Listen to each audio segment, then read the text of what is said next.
राकेश त्रिपाठी जी, सीधे उन्हीं के पास जाऊंगा। लेकिन जो आप बोल रहे हैं कि 400 सीटें ये हारेंगे 4 जून को, देश इनके ऊपर हंसेगा। मैं बस एक बात आपसे पूछना चाहता हूं कि आपकी ही पार्टी के कई बड़े बड़े नेता हैं जिन्होंने कांग्रेस पर ही सवाल उठाए, जिस तरह से चुनाव लड़ रही है उस पर सवाल उठाए। क्या उनकी बात भी जनता सुनेगी? जैसे हरीश रावत ने अभी कुछ कहा था, वो आपको याद होगा, मैं नहीं बताऊंगा, आप बताइए। क्या आपको लगता है कि उनकी बात में सच्चाई है? कांग्रेस सुस्त पड़ गई है? सुनिए हिमांशु जी, एक मुझे बात बताइए कि 400 सीटें, मैं तो बोल रहा हूं कि भारतीय जनता पार्टी के किसी भी बड़े से बड़े प्रवक्ता से लेकर के और किसी को भी आप मेरे सामने बैठाइए पेन कॉपी लेकर के, और वो बताएं कि किस स्टेट से 400 किस स्टेट से कितनी। सुनिए ना, मैंने आपसे कुछ और पूछा, आप कुछ और बोल रहे हैं।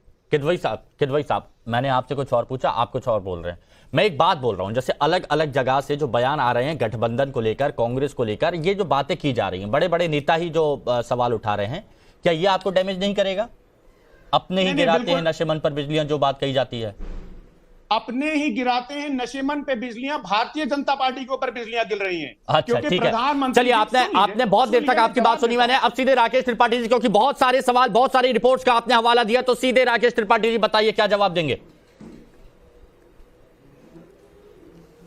देखिए, सबसे पहली बात तो जयराम रमेश ने कम से कम यह स्वीकार कर लिया है कि भारतीय जनता पार्टी 400 पार जा रही है। भारतीय जनता पार्टी का राष्ट्रीय जनतांत्रिक गठबंधन 400 सीटें जीतने जा रहा है। कमोबेश धीरे धीरे करके विपक्ष के एक एक नेता इस बात की स्वीकृति दे रहे हैं, और जयराम रमेश कांग्रेस पार्टी के कम्युनिकेशन सेल के हेड है और इस बात को स्वीकार कर रहे हैं। तो निश्चित तौर पर यह हमारे लिए एक सफलता जैसी है कि भारतीय जनता पार्टी के विरोधी भी आज इस बात को मान रहे हैं कि भारतीय जनता पार्टी का गठबंधन 400 सीट को पार कर रहा है। बात है जहां तक रही संविधान के संशोधन की, संविधान के बदलाव की, इस देश में, देश पर आपातकाल जब थोपा गया था ना, जब लोकतंत्र की हत्या की गई थी, सही मायने में जब लोकतांत्रिक अधिकारों को आपने पूरी तरह से संकुचित कर दिया था, उन पर कुठाराघात करने का काम किया था, तब आपने 42वां संविधान संशोधन लेकर के आए थे और देश के संविधान की प्रस्तावना, उद्देशिका, जो प्रियम्बल ऑफ द कॉन्स्टिट्यूशन है, जो भारत के संविधान की आत्मा है, उसमें संविधान में संशोधन करने का काम किया था। यानी भारत के संविधान की आत्मा तक को आपने संशोधित कर दिया, और आप हमसे कह रहे हैं कि हम संविधान बदल देंगे।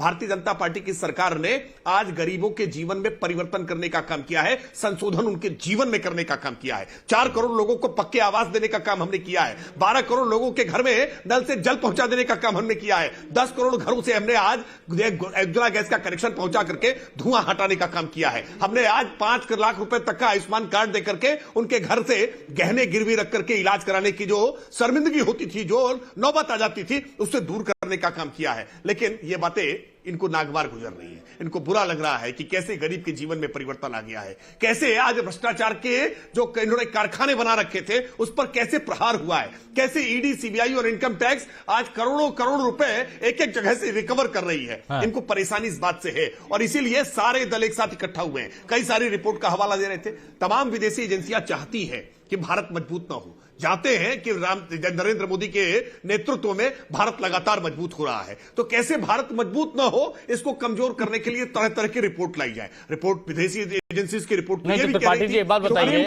त्रिपाठी जी, राकेश त्रिपाठी जी, विदेशों में जो रिपोर्ट, एक मिनट राकेश त्रिपाठी जी एक बात बताइए, विदेशों में जो रिपोर्ट अलग अलग अखबारों में या किसी चीज में छपती है, अगर वो सरकार के पक्ष में होती है तो उसका तो गुणगान आप लोग करते हैं, तो अगर विरोध होता है तो उसको भी आप क्यों नहीं नोटिस करेंगे? नहीं, देखिए, मैं फिर बात कह रहा हूं, किसी भी बात को हमेशा उसको रैशनल आधार पर, तार्किकता के आधार पर देखा जाएगा। अच्छा, अगर कोई ये बात कह रहा है कि पाकिस्तान भारत से ज्यादा खुशहाल है, पाकिस्तान में ज्यादा आसानी से लोगों को भोजन उपलब्ध हो रहा है, श्रीलंका में ज्यादा आसानी से लोगों को भोजन उपलब्ध हो रहा है, और भारत उससे पीछे है, तो इस तरह की रिपोर्ट पर कौन विश्वास करेगा? इस तरह की रिपोर्ट किस मंशा के साथ? उन्होंने पूरा अखबार रख दिया सामने, किसी से सवाल पूछने की आवश्यकता है? ये बात शीशे की तरह साफ है कि पूरा अखबार रखने से ऐसे कई सारे अखबार रोज दफ्तरों में छापे जाते हैं, और ऐसे अखबार छाप करके आप विद्वान अगर हो जाते हैं ना, तो आज विद्वानों की संख्या देश में बहुत बढ़ जाती है। अच्छा ठीक है, चलिए ठीक है, आप सब लोगों से बात हुई। सौरभ जी लिखे गए, सौरभ जी अब ये आप पर भरोसा करने को तैयार नहीं है, नहीं, आप पर भरोसा करने को तैयार नहीं है जो आप बुलवाना चाह रहे हैं। तो संविधान और लोकतंत्र को तो आपने कंट्रोल कर रखा है, ठीक कह रहे हैं। नहीं, आप हिमांशु जी पर भरोसा नहीं कर रहे हैं।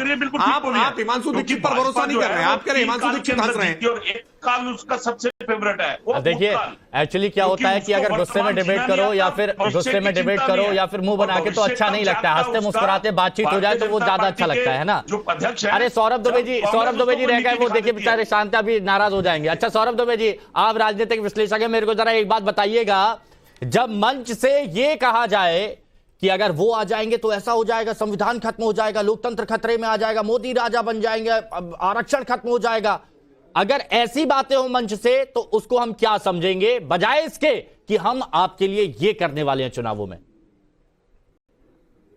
देखिए, राहत इंदौरी का एक शेर है हाँ, कि झूठों ने झूठों से कहा है सच बोलो, हाँ, झूठों ने झूठों से कहा है सच बोलो, और घर में झूठों की मंडी है और दरवाजे पर लिखा है सच बोलो।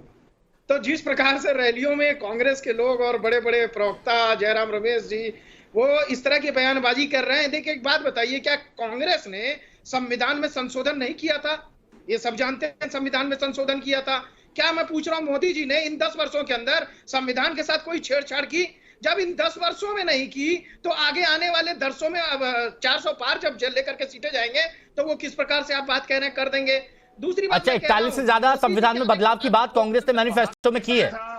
संविधान बदल नहीं, देंगे देखिए, किसने वो कहा? सौरभ जी, लोकतंत्र भी मजबूत आप करेंगे राजनीतिक और विशेषक तो संविधान लिख को रहे हैं, मजबूत लेकिन आप करेंगे। राजनीतिक ये विशेषक मोदी है जी करने नहीं। जा रहे हैं। और ये संविधान जिनके बदल देंगे क्या किसी विधायक कांग्रेस वाले ने कहा था? वो परेशान आप ही के हैं, सांसद ने कहा था उन जो लोगों की भाजपा का हताशा इस था, कारण से है कि मोदी उसी जी ने जो कहा है भ्रष्टाचार को लेकर कि के मोदी को जो 400 corruption जितवा दो, को हम tolerance संविधान जो है, बदल देंगे। जो वादा किया था हमने कहा वो था। पब्लिक से पूरा कर रहे हैं। तो समस्या इस बात की आ रही है कि परिवार तंत्र की बात क्यों की जा रही है, भ्रष्टाचार को खत्म करने की बात क्यों की जा रही है, और जहां पर जनता के बीच में योजनाओं को लगातार पहुंचाने का लंबा कार्यक्रम, लंबा सिलसिला रहा है, तो इससे वो लोग परेशान है। मुझे तो आश्चर्य होता है जो लोग लगातार आए दिन अपने जो है कैंडिडेट बदल रहे हैं, वो इस पर ध्यान दे करके कि हमें कैंडिडेट को अपने फिक्स करके टिकट दे दें, वो कैंडिडेट बदलने में लगे हैं और दूसरी तरफ लगे हैं कि भैया मोदी जी के खिलाफ ये बोलना है। आपकी अपनी नीतियां कहां हैं? कांग्रेस से मैं पूछता हूं समाजवादी पार्टी से कि क्या आपके नेता कौन से हैं जो अपनी आपके एक आप छोटा सा मैं बताता हूं आपको, कुछ दिन पहले घोषणा पत्र जारी हुआ था, तो मल्लिका अर्जुन जी घोषणा पत्र के बाद कहते हैं तालियां नहीं बजाई आप लोगों ने, उनके कहने के बाद लोग तालियां बजाई। अच्छा ये मेरे को सवाल पूछ लीजिए सौरभ जी, देखिए आप ही का सवाल है लेकिन मेरे शब्द हैं। चंद्रमोहन शर्मा जी ये बताइए कि इस तरह की जब बातें की जाती है, देखिए पूर्व मुख्यमंत्री हरीश रावत बहुत बड़े कद्दावर नेता है, जब वो ये बात बोलते हैं सुस्त और आलसी हो गई है कांग्रेस, तो इसका असर क्या जनता के बीच में पड़ता है? क्या यहां पर कांग्रेस को डैमेज करते हैं अपने ही लोग? ये बताइए शर्मा जी। लगता है कनेक्शन अभी लॉस्ट हो गया, दोबारा उनसे जुड़ने की कोशिश करेंगे। सौरभ जी कंटिन्यू। जी जी, देखिए मैं ये बोल रहा हूं कि जो समाजवादी पार्टी है उत्तर प्रदेश के अंदर, जो दूसरी सबसे बड़ी पार्टी है, वो जिस प्रकार से अपने कैंडिडेट बदल रही है, तो क्या अपने कार्यकर्ताओं में विश्वास पैदा कर पाएगी? वो चुनाव का समय है, आपको अपने कार्यकर्ताओं को विश्वास में लेना है, नेता को बोलने का अधिकार है। जनता के बीच जाना सौरभ जी है। सुन लीजिए, आ गए शर्मा जी आ गए। सौरभ जी सुन है कि आप जब बोल रहे होते तो दूसरे को सुनना हाँ नहीं बोलिए चाहते शर्मा जी, बोलिए सुन लीजिए, हाँ हरीश रावत जी आपसे प्रेशर होगा तब आप बात कर लीजिएगा।